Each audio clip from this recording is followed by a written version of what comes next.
shalom. Shalom, shalom. So shalom Beth Ariel and friends of Beth Ariel and those Bienvenue who are... Beth Ariel et les amis de Beth Ariel et ceux qui nous suivent en ligne. Que Dieu vous bénisse, vous tous. C'est ma prière aujourd'hui que nous soyons tous remplis par la puissance des mots de l'Éternel lui-même et que nous verrons aujourd'hui une histoire de deux rois. Un qui n'était pas un roi du tout, mais voulait ses propres intérêts, et l'autre qui était le vrai roi et qui est toujours le vrai roi, le roi des rois. Et ce vrai roi a commencé par décider de venir parmi nous vivre et faire un sacrifice parfait pour ouvrir le ciel à tous ceux qui voudront croire par la foi. Et dans cette section, nous allons voir un contraste entre ces deux rois, pardon. Et aujourd'hui, dans la section que nous allons voir, on verra deux banquets très différents. Un qui est un banquet mondain avec beaucoup d'envie, de superstition et même de meurtre et de querelle, alors que dans l'autre, on va avoir un aperçu de ce que le roi des rois est venu pour servir, un banquet qui déborde de compassion, de grâce et d'amour. Après avoir considéré ces deux événements, vous allez définitivement vouloir rester avec le vrai roi, le Sauveur. Et alors que nous allons de plus en plus dans nos études de l'Évangile de Marc, on voit la distinction entre ce que le monde apporte et ce que Dieu et sa parole nous dit. Avant d'aller plus loin dans les Écritures, on va regarder ce qui se passe présentement. Bien, on a vu que sur la Terre, maintenant, il y a 8 milliards de gens. Ça fait beaucoup d'âmes à atteindre avec l'Évangile. Selon la BBC en Angleterre, si quelqu'un prenait une seconde pour prendre une photo de chaque personne, ça prendrait comme 253 ans pour couvrir les 8 milliards de personnes. Bien, ça a pris, selon le calendrier biblique, ça a pris environ 10 000 ans pour que cette terre arrive à son premier milliard de gens. Mais depuis pas longtemps, depuis 1804, maintenant, seulement 200 ans après 1804, nous sommes rendus à 8 milliards de personnes. Bien qu'ils prédisent que cette croissance va peut-être s'amenuiser un peu alors que les gens ont moins d'enfants qu'avant dans certains pays, ça a quand même grandi à chaque seconde. Rappelez-vous que Dieu a dit dans Genèse 8, 22 que tant que la terre subsistera, les semailles et les moissons, le froid et la chaleur, l'été et l'hiver, le jour et la nuit ne cesseront pas, dit l'Éternel. Donc cette alliance-là demeure. Il y aura toujours assez pour nourrir malgré tous les problèmes que l'homme apporte. Dans Exode 16, 18, nous lisons que celui qui avait ramassé plus n'avait rien de trop, et celui qui avait ramassé moins n'en manquait pas. Mais cette pensée judéo-chrétienne, ces valeurs bibliques, sont de plus en plus effacées de notre façon de vivre, et ce qui fait que ça amène des situations très difficiles où il y a des gens qui meurent de faim, même dans des villes très, très grandes et très, très riches d'autre part. Donc, on voit que et souvent, les gens qui meurent sont souvent des enfants qui n'ont pas rien. Et nous, comme Nord-Américains et dans notre Église, on a eu beaucoup de bénédictions ici et on est bien. Donc, on devrait vraiment penser aux autres qui n'ont pas cette chance. Et on devrait toujours se rappeler l'importance d'amener aux gens la connaissance du Messie pour qu'ils fassent un choix. Donc, on a vraiment une responsabilité comme croyants. Et on voit que dans Apocalypse 7, versets 9 à 10, il y a eu beaucoup de gens qui vont être sauvés parce que c'est marqué dans le texte. Jean dit, après cela, je regardai, et voici, il y avait une grande foule que personne ne pouvait compter, de toute nation, tribu, peuple et de toute langue. Ils se tenaient devant le trône et devant l'agneau, revêtus de robes blanches avec des palmes dans leurs mains. Donc, quand on voit que ça parle des palmes, ça parle du temps du millénium. Mais quand on lit de cet énorme chiffre de 8 milliards, rappelons-nous l'importance de prier pour les gens et de leur en parler. Alors que nous prions pour le salut des âmes, il y en a qui se préparent pour la guerre et la destruction. Dans d'autres nouvelles, on voit qu'en Iran, ils ont amené un missile qui s'appelle, imaginez-vous, 400 secondes vers Tel Aviv. C'est ce qu'on voit sur l'image. Ils disent que c'est un missile hypersonique que la République islamique a créé. Ils disent que ça pourrait frapper Israël en dedans de 400 secondes. Imaginez-vous, c'est un missile qui passe comme en dessous des radars. Les radars ne peuvent pas toujours le détecter. Donc, on voit, elle est très bien construite. Mais voyez-vous comment ils l'annoncent? Ils mettent même des lettres en hébreu pour créer la panique dans le cœur des Israéliens. C'est pour ça qu'ils ont mis ces lettres en hébreu et non pas seulement en arabe. Et on voit que, selon les prophéties, c'est la guerre de Gog et Magog. Donc, on voit qu'ils sont devenus obsédés par ce désir de cette guerre et Gog et Magog. On dirait qu'ils ne pensent qu'à ça. Et on voit que, on ne sait pas s'ils ont été vraiment testés, ce missile-là, mais on voit que de plus en plus, cette guerre contre Israël va arriver. Mais, heureusement, nous savons que Dieu est au contrôle de chaque événement. Bien, d'un côté beaucoup plus heureux, on a vu que la semaine dernière, notre équipe qui va parler de l'Évangile dans les rues, ils ont prié avec une femme qui est une Iranienne, qui a prié pour recevoir le Messie. Donc, on voit, amen, c'est Dieu, on voit que Dieu est toujours à l'œuvre. Quoi qu'il arrive dans ce monde, Dieu est au contrôle. Donc, nous sommes la lumière du monde et n'oublions pas que les gens nous regardent alentour et prions pour eux autres. J'aimerais saluer un homme qui nous suit depuis 1 an et demi. Il vit maintenant aux États-Unis, mais il a fait un message spécial. Alors, bienvenue à Steve, qui est venu nous visiter ce matin. Prions pour nos enfants maintenant. Si vous avez des enfants, mettez-les près de vous. Sinon, pensez à eux en priant avec nous pour les enfants. Put your hand upon them or think about them. Let's bless them. Shema Israel, Adonai Eloheinu, Adonai Echad. Baruch Shem Kevod Malchuto Le'olam Va'ed. Blessed be his name, whose glorious kingdom is coming and is forever and ever. Avinu Malkinu, our Father and King. We lift up our voice in worship to you, Lord, for you are so awesome. At this time, we ask that for your strong arms of protection to be around our children and all the children in this world, that they may be held safely within your love. Protect them, Lord, and fill their hearts with your presence. Fill their days and nights with hope and joy. Fill their minds with your truth and light. Let them know, through the presence of the Ruach HaKodesh, the great love that you have for them. B'Shem Yeshua Mashiach. Amen and amen. And together we can bless the Bénissons les word. Écritures avant de les ouvrir. Bien béni sois-tu, notre Dieu, Roi de l'univers, qui nous a donné la parole de la vérité et qui a semé parmi nous la vie éternelle. Béni sois-tu, toi qui nous as donné les Écritures. Amen. Alors, ouvrons la parole de Dieu au chapitre 6 de l'Évangile de Marc, commençons verset 14. Et là, tout de suite, nous allons avoir comment la religion à ce moment-là et comment les chefs religieux étaient loin de la parole de Dieu et ils étaient loin d'être vraiment les bergers d'Israël comme Dieu le voulait. Verset 14. Le roi Hérode entendit parler de Jésus, dont le nom était devenu célèbre, et il dit, « Jean-Baptiste est ressuscité des morts, et c'est pour ça qu'il se fait par lui des miracles. » D'autres disaient, « C'est Élie. » Et d'autres disaient, « C'est un prophète comme l'un des prophètes. » Mais qui pensait-il que Jésus était? On dirait qu'ils pensaient que ça pouvait être n'importe qui, excepté le Messie lui-même. Et leur croyance est un reflet de la condition très triste spirituellement qui était en Israël à ce moment-là. Il y en a qui disaient que c'était Jean-Baptiste ressuscité.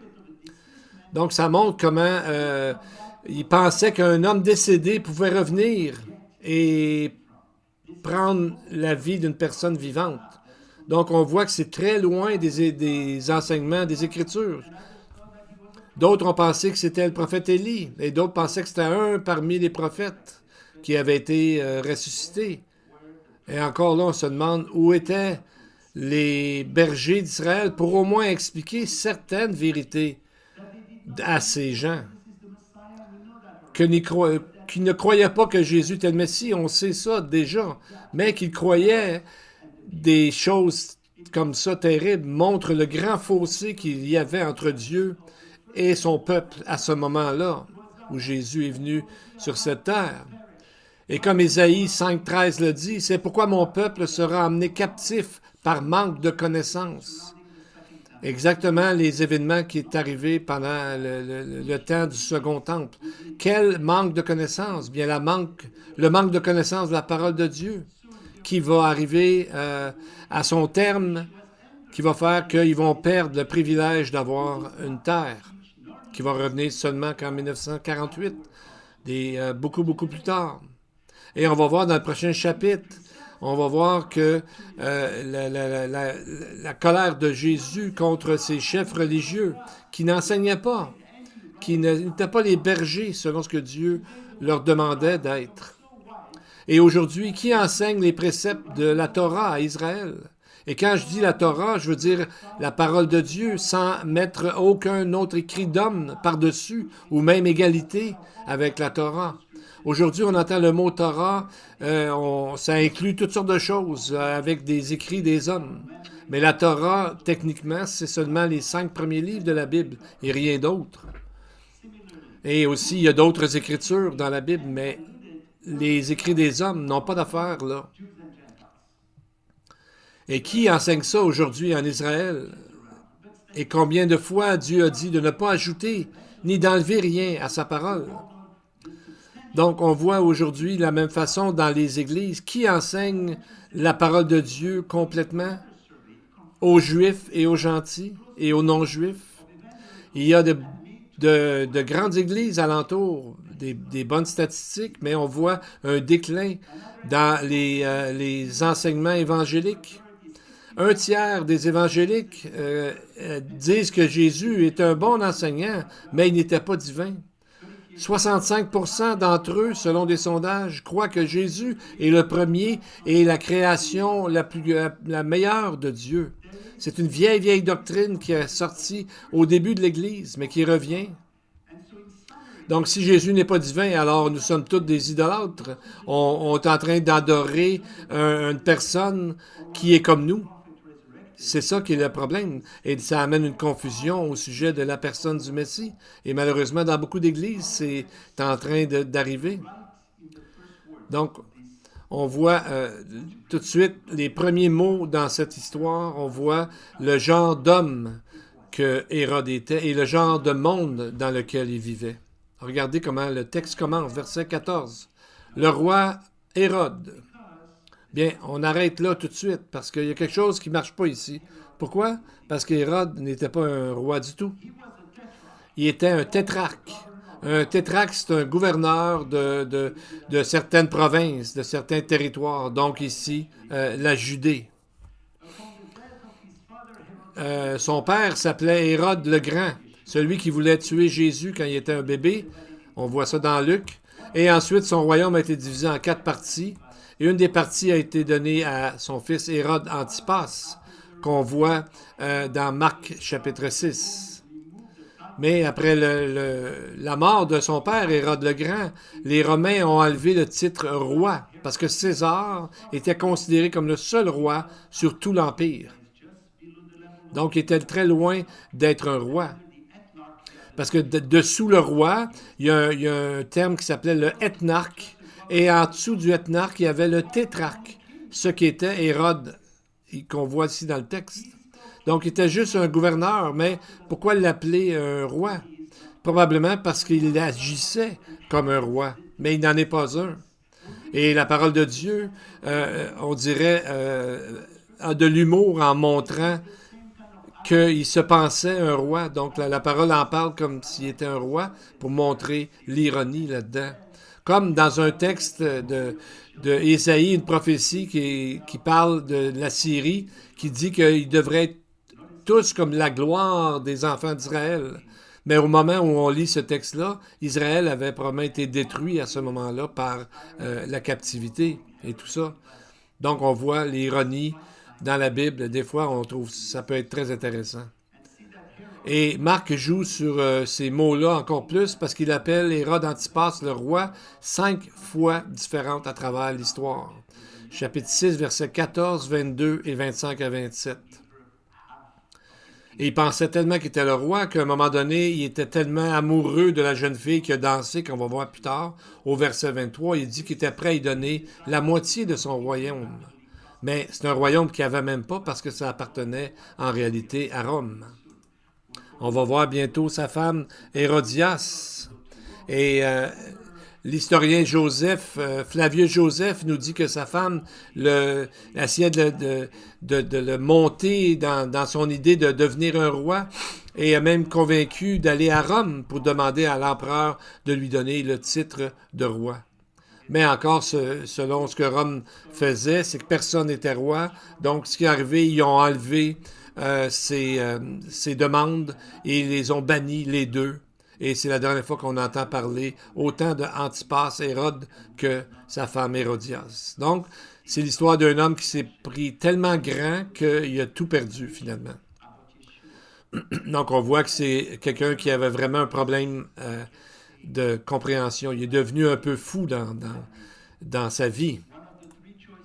Au verset 16, on voit qu'il n'arrêtait pas de dire « C'est ce Jean que j'ai fait décapiter, c'est lui qui est ressuscité. » Donc, il croyait que Jésus était Jean le Baptiste. Pourquoi? Parce que c'était à cause de sa culpabilité. Parce que c'est lui qui a fait tuer Jean Baptiste, Jean le Baptiseur. Donc, il était tellement dérangé par ce meurtre qu'il était venu à dire que c'était lui qui était revenu là, comme le hanté. Quelqu'un a dit, le meurtrier garde toujours la peur de la personne qui l'a tué. Donc, on voit que l'histoire ici, c'est que celui qui a été tué va toujours continuer de hanter la personne qui l'a tué. La culpabilité va très loin là-dedans. Même Dieu a dit à Caïn, après qu'il ait tué son fils Abel, Genèse 4.10, il a dit, « La voix du sang de ton frère crie de la terre jusqu'à moi. » Donc, on voit que le péché n'arrêtera jamais jusqu'à ce qu'il soit vraiment anéanti, que Dieu va faire un jour prochain dans le futur. Amen. Donc, on voit qu'au niveau des choses du monde, Hérode n'était pas un fou, il était vraiment intelligent. Il a fait des choses, il a fortifié plusieurs villes et il a fait une nouvelle ville en Galilée qui tient encore toujours. Il y a une autre ville, Tibérius, il a, selon le César qui s'appelait Tibère à ce moment-là, et c'est un homme intelligent. Avez-vous entendu l'expression « des gens intelligents font des choses stupides » ? J'ai lu un article du magazine Psychologie aujourd'hui en juillet dernier qui a expliqué ça.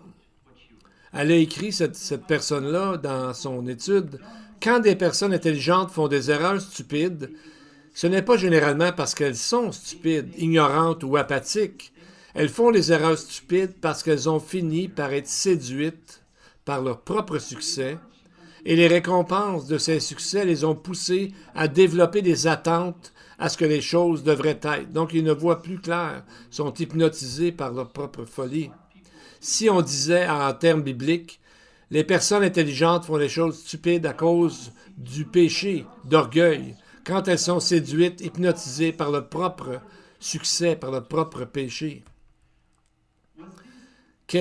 Donc, c'est le premier péché qui a été fait, c'est qui? C'est Satan, lorsqu'il a chuté, lorsqu'il a tombé par orgueil. Ézéchiel 28.12 nous dit, parlant de Satan, qu'il mettait le sceau à la perfection, qu'il était plein de sagesse, parfait en beauté. Il était en Éden, le jardin de Dieu, jusqu'à ce qu'il a pensé qu'il était mieux que Dieu. Et il a voulu le remplacer littéralement. C'est là où on est encore aujourd'hui. Donc, les gens orgueilleux comme Hérode et Satan au départ sont, dans le fond, dans la même lignée que l'orgueil de Satan. Il y a un auteur, Mark Twain, qui a dit une fois qu'une personne orgueilleuse, en réalité, veut se tailler une place au sein même de la Trinité.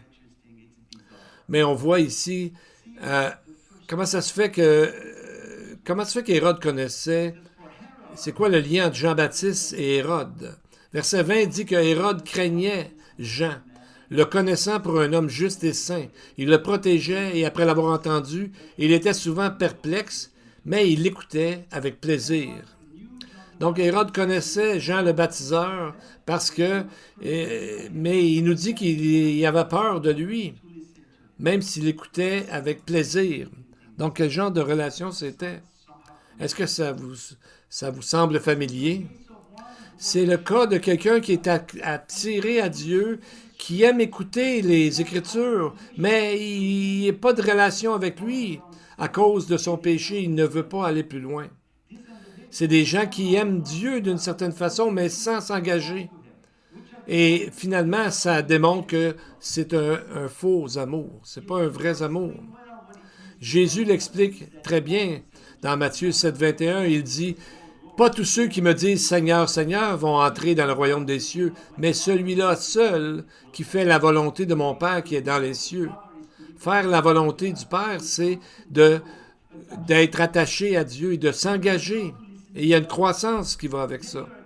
Beaucoup de gens aiment écouter les histoires bibliques et ils aiment ça, ce qui est sain, ce qui est bon. Mais quand ça vient qu'à s'engager, même quelques jours par semaine, par jour, quelques heures par jour, on oublie ça. Ils veulent pas. Et ça démontre qu'ils n'ont pas une vraie relation avec Dieu. Et on voit que, par contre, le texte dit que Hérode le protégeait parce qu'il aimait l'écouter. Mais comment qu'il faisait pour le protéger? Bien, ça serait une longue histoire à raconter, mais je vais vous donner seulement quelques détails, les lignes principales. Premièrement, Hérode a décidé de marier la femme de son demi-frère, quelque chose qui est défendu selon la loi de Dieu, Lévitique 18, 16.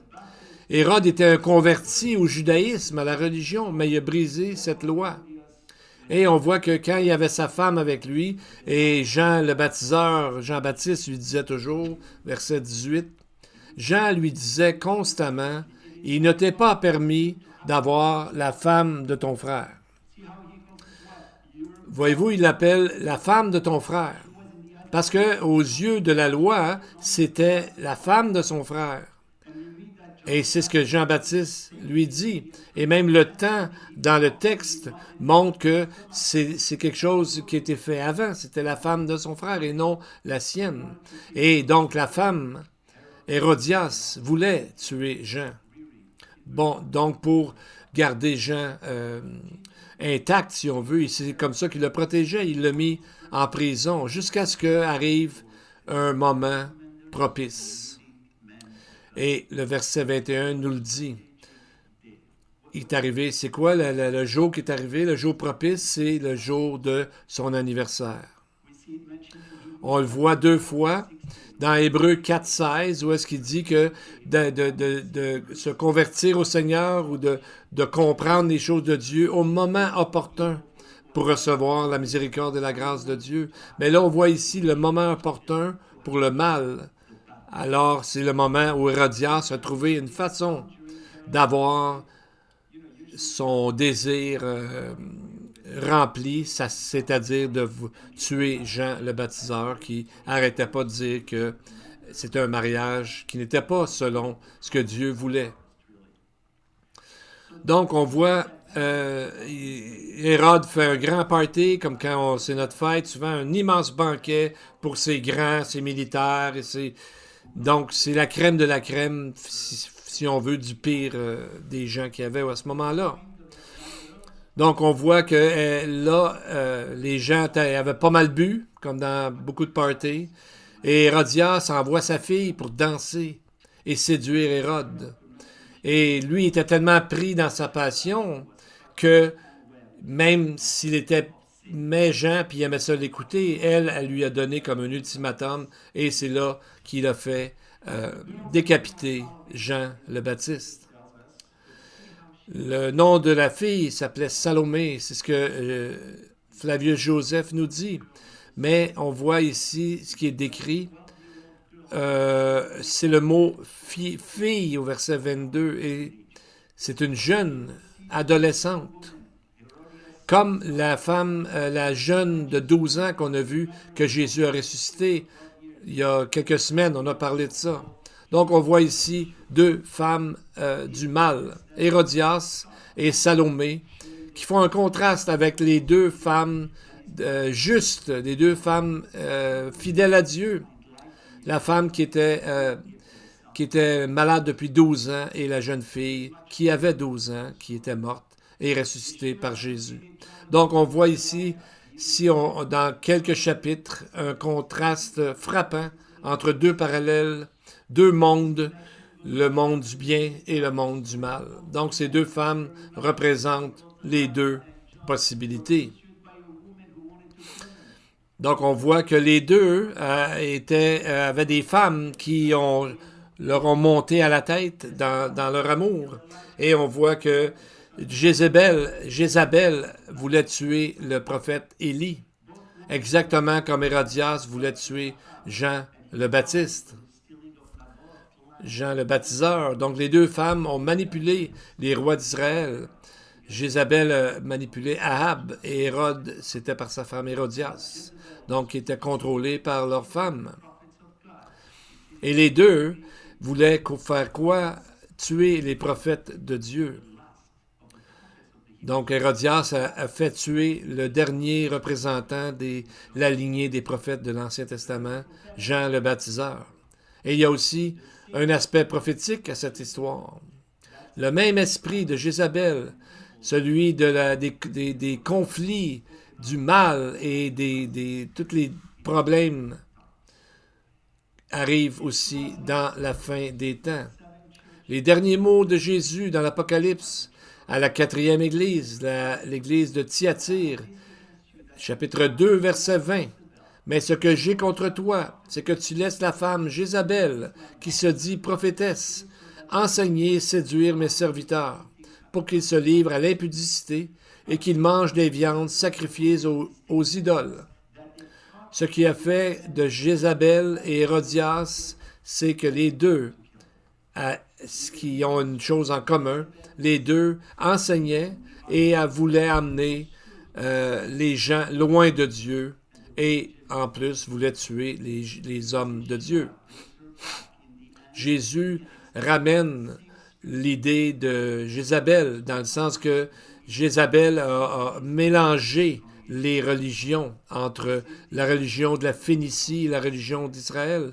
Donc, Jésus, en parlant de cela dans le chapitre 2, montre ce qui va arriver à la fin dans les églises de la fin des temps. C'est l'esprit de l'écuménisme, l'esprit de fausse doctrine qui va caractériser l'église de la fin des temps. Verset 22, Jésus dit « Je vais la jeter sur un lit et envoyer une grande tribulation à ceux qui commettent adultère avec elle. » Adultère, c'est de l'idolâtrie dans la Bible, à moins qu'ils ne se repentent de leurs œuvres.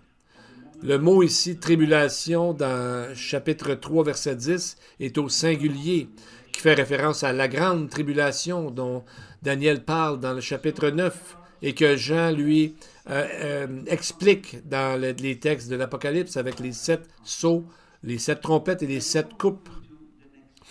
Donc, l'histoire de Hérode, Hérodias et Salomé nous montre la profondeur du péché et les conséquences désastreuses. Et quelle est la réaction de Jésus alors lorsque Jean-Baptiste est décapité, lorsque Jean-Baptiste meurt?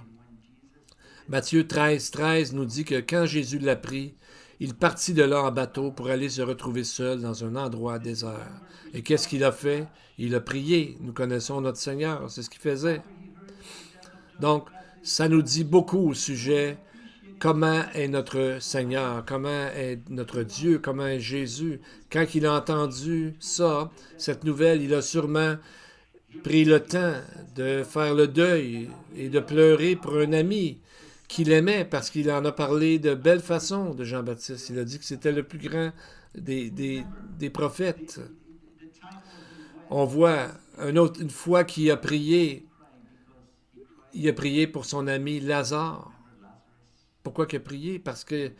Pourquoi il a pleuré? Parce qu'il savait qu'il était mort. Donc, même s'il savait qu'il le ressusciterait, c'est un moment triste parce que notre Dieu, notre Seigneur est tellement sensible et pourtant, il est tout puissant. Donc, c'est important pour nous de jamais perdre ça de vue. Et après ce moment de prière, on lit dans Marc 6, versets 30 à 32, que les disciples sont revenus de leur ministère d'évangélisation quand Jésus les avait envoyés 2 par 2. Et voyez ce qu'ils disent au verset 30. C'est beau ici ce que ce texte dit. Les apôtres, s'étant rassemblés auprès de Jésus, lui racontèrent tout ce qu'ils avaient fait et tout ce qu'ils avaient enseigné. Ils devaient être tellement excités, tellement contents de dire tout ça à leur enseignant. Et ce qui est touchant, c'est que Jésus savait déjà tout. Jésus lit les pensées, Jésus sait tout. Mais il les a laissés parler des détails de leurs expériences, de ce qu'ils avaient vécu. Donc, ça a une leçon pour nous de laisser les gens parler, même si on pense personnellement, peut-être que ce n'est pas très important. Laissons les gens expliquer leur joie et aussi leurs difficultés. C'est pas que nous, on pense qui est important. C'est de les écouter. On voit que Dieu est un grand écouteur. Il connaît chaque mot de nos prières avant même qu'on les dise. Il nous dit de prier sans arrêt et il est sûrement content de nous entendre prier et il nous écoute. Il nous laisse nous dévoiler, il nous laisse dire et vivre nos émotions avec lui. Maintenant, on va aller dans un autre banquet. Ça n'a pas l'air du tout la même chose que Hérode. Cette fête, ce banquet s'est passé sur une montagne remplie de verdure, une montagne magnifique. On parle souvent qu'il a nourri les 5000, mais c'est beaucoup plus que 5000, parce qu'on parle de 5000 hommes. Matthieu nous dit qu'il y avait 5000 hommes en plus des femmes et des enfants. Donc, on devait avoir environ 10 000 personnes.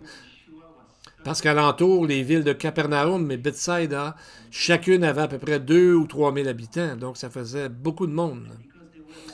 Donc, Jésus dit au verset 34, il a été ému de compassion. Verset 34 dit qu'il les a enseignés.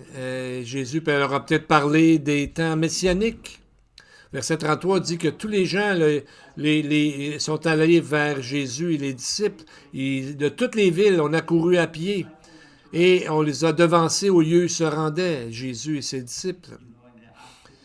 Jésus, au verset 34, il a été ému de compassion parce qu'ils étaient comme des brebis sans berger. Mais là, il commençait tard, Jésus enseignait et il dit qu'il devrait envoyer les gens pour se nourrir afin qu'ils aillent s'acheter de quoi manger, verset 35-36. Et c'est là qu'on voit que c'était un test pour les disciples. Et c'est là qu'alors Jésus leur a dit, « Donnez-leur vous-même à manger. » Imaginez comment nourrir 10 à 15 000 personnes qui ont faim. Comment pourrait-il faire ça? C'est dans le livre de Jean qu'on voit que Jean nous raconte que l'apôtre Philippe, qui lui vivait proche de Bethsaïda, qui veut dire maison du poisson, et il connaissait les alentours. Donc Philippe a dit au verset 37, « Irions-nous acheter des pains pour 200 deniers et leur donnerions-nous à manger? » 200 dénarii, c'est combien? Un denier, c'est le salaire d'une journée. Donc, 200 deniers, c'est le salaire de la moitié d'une année. C'est comme si Philippe disait à Jésus, ça prendrait comme 25 000 $ pour nourrir toutes ces personnes pour seulement une nuit. Verset 28, Jésus dit, « Combien avez-vous de pain? Allez voir. » Et on voit que c'est une réponse comme sur mesure. Exactement comme quand Philippe, qui a amené Nathanaël, un autre disciple de Jésus, et il lui a parlé de Jésus, qu'est-ce que Nathanaël a dit? Est-ce que quelque chose de bon peut sortir de Nazareth? Et c'est là que Philippe a dit, viens voir. Donc, ce que Jésus dit la même chose à Philippe. Il dit, va voir, allez voir les disciples. Donc, on voit, qu'est-ce qu'ils ont trouvé? 5 pains et 2 poissons. Donc, on voit ici quelque chose de grand. Jésus, ici, a prié pour la nourriture.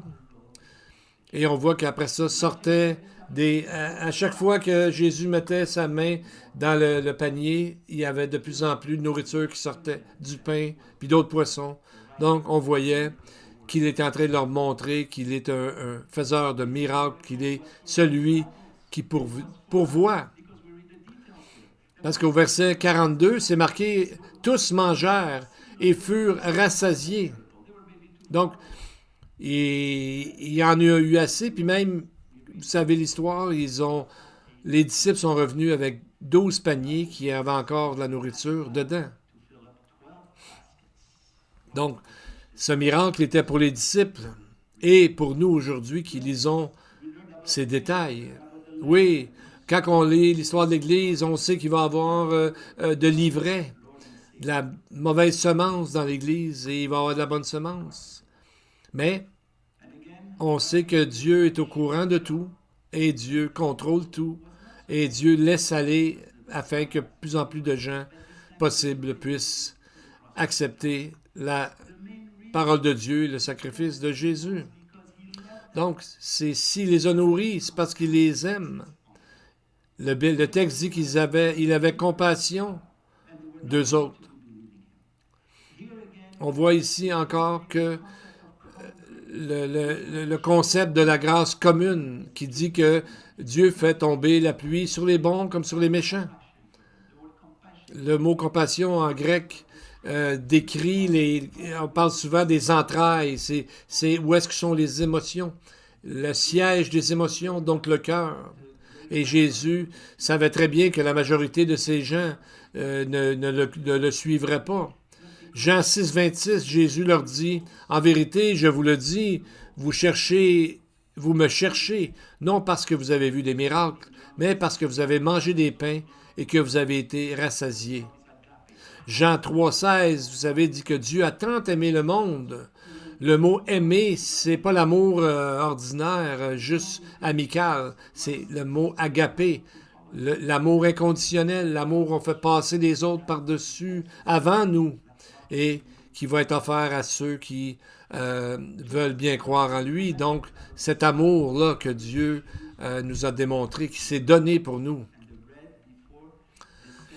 On voit que ici, tout comme lorsque dans le texte qu'on a vu avant, ils sont partis avec un bâton, des souliers et du pain pour leur voyage missionnaire. La même chose ici, un texte qui est en lien avec l'Exode. Quand Moïse, par la grâce de Dieu, a fait sortir le peuple, il y avait environ 3 millions de gens qui sont sortis d'Égypte. Et qu'est-ce qui est arrivé? C'est que Dieu les a nourris. Donc, les disciples avaient le même dilemme. Comment nourrir ces gens-là, tout comme Moïse a eu avec les Israélites pendant le temps de l'Exode. Donc, ils avaient à comprendre, à expérimenter l'importance de s'appuyer sur Dieu pour leur vie et pour aussi la vie des autres, pour pouvoir aider les autres. On voit comment Jésus est un Dieu d'ordre. Et il leur demande, verset 40, de les placer par rangée de 100 et de 50. La dernière fois que les Israéliens ont été demandés de se placer d'une façon semblable, c'était justement dans l'Exode, quand Dieu a dit à Moïse de les placer en rangée de 1000, de 100 et de 50 dans le désert. Exode 18, 20, Deutéronome 1, 15. Donc, on voit qu'il les a nourris. Et le mot, on ne le voit pas en français, mais c'est marqué seulement « ils s'assirent ». Mais le mot donne l'idée que, vous savez, quand les Hébreux mangeaient, et comme les Romains qu'on a vus parfois dans les films, ils se couchaient sur le côté pour manger. Habituellement, ils mangeaient sur une table, mais il y a des moments où ils mangeaient comme ça, en se mettant sur le côté. C'est au moment de la Pâque. Et c'est un moment aussi lorsqu'ils étaient vraiment, comment on dirait, sans danger, lorsqu'ils étaient en liberté. Le Talmud en a même fait une loi qui a dit que même l'Israélite le plus pauvre ne devrait pas manger avant de s'être placé comme de côté pour manger. Donc, On voit un beau texte dans Nombre 27, 17. Dieu dit, ça prend un homme qui sorte devant eux et qui entre devant eux, qui les fasse sortir et qui les fasse entrer. Un peu comme quand Jésus a dit, je suis la porte, et qui les fasse entrer afin que l'assemblée de l'Éternel ne soit pas comme des brebis qui n'ont pas de berger. Donc, on voit ici, c'est la même leçon que les disciples ont à apprendre. Parce que le mot Josué, ici, on sait qu'il a fait entrer le peuple dans la terre promise. Josué, c'est un diminutif. Je veux dire, Yeshua, c'est un diminutif de Josué qui est Yo-Yeshua, mais qui veulent les deux dire Yahweh et le salut. Donc, Yeshua et le salut. Donc, de la même façon que Josué les a emmenés à la terre promise, Dieu nous promet aux croyants le ciel, l'éternité dans la joie et dans le bonheur. Il y a un psaume qui va sûrement vous faire penser à tout ce qu'on vient de lire. Et plusieurs le connaissent par cœur, le psaume 23. On va juste lire les 2 premiers versets pour voir les similarités avec quand ce que nourrit les 5000. L'Éternel est mon berger, je ne manquerai de rien. Il me fait reposer dans de verts pâturages, il me dirige près des eaux paisibles. On voit ici notre berger, Jésus, le Messie lui-même, qui n'avait pas, voyant que le peuple n'avait pas de berger, il devient leur berger, il devient notre berger pour ceux qui sont croyants, qui mettent leur foi en Jésus. Et où est-ce qu'il les amène? Dans des verts pâturages, dans des eaux paisibles. On voit qu'ils étaient dans un lieu désert, selon Marc 6, versets 31, 32, 35. C'est le même mot avec lieu sauvage ou un désert. Mais il n'y a pas de verdure. Mais on voit que Dieu est celui qui fait des miracles et il peut créer de la verdure là où il n'y en a pas. Dans Marc 6, nous savons que Dieu peut faire des miracles pour son peuple et bien sûr pour nous, les croyants. Et on voit verset 39, « Il leur commanda de les faire tous s'asseoir par groupe sur l'herbe verte. » Le mot « groupe », c'est le mot en grec « symposium ». Ça, c'est un grand banquet, un énorme party.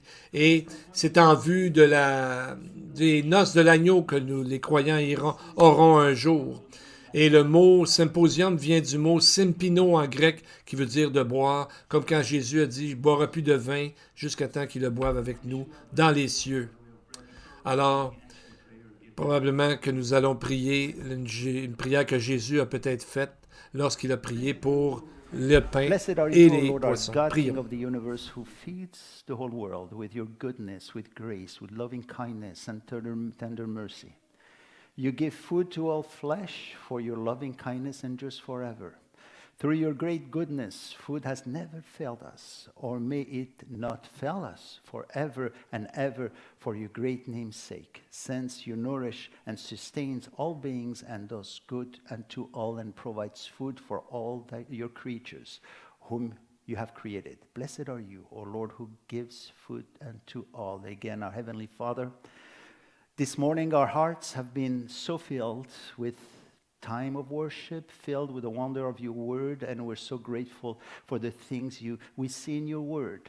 And as a body composed of Jews and Gentiles, we want to also thank you for your counting us worthy to be part of your congregation, of your body here on earth. Bless each and every one present this morning, and I pray that you'll confirm to our hearts all these wonderful things we've learned in your word. B'Shem Yeshua Mashiach. And to the congregation, the Lord bless you and keep you. The Lord makes his face shine upon you and be gracious to you. The Lord lift up his countenance upon you and give you peace. May the Lord bless you all.